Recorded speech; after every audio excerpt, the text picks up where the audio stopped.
We got a 08 750 Li. Needs a starter replacement. So pretty much about 7.5 hours on all data. They want you to jack up the motor, drop the subframe, or the front axle carrier as they would call it, to get the starter out. But try to do it a little simpler per se. If you look here, I already got everything taken apart. That's pretty much the new starter going in already. But what I did was I jacked up the engine. I loosened up the exhaust, just pushed it back a bit. Didn't have to do the whole thing.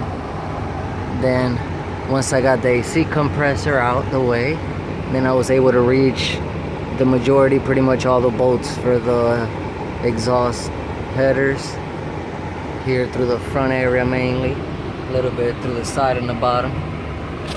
But I got all the bolts out, and instead of removing the entire exhaust manifold out of there, which I would have had to drop down the subframe here, I didn't. I just moved it back and forward to gain access to the bolts and everything I needed. And once it's on the side with the engine jacked up, it was enough to just pull the starter out through here through the front.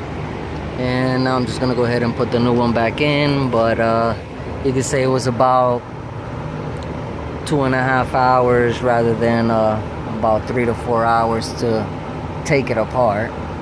So in case anybody wanted some idea, it's a little easier to get it done this way. As you see, I don't have a lift or anything, I'm just doing it on the floor.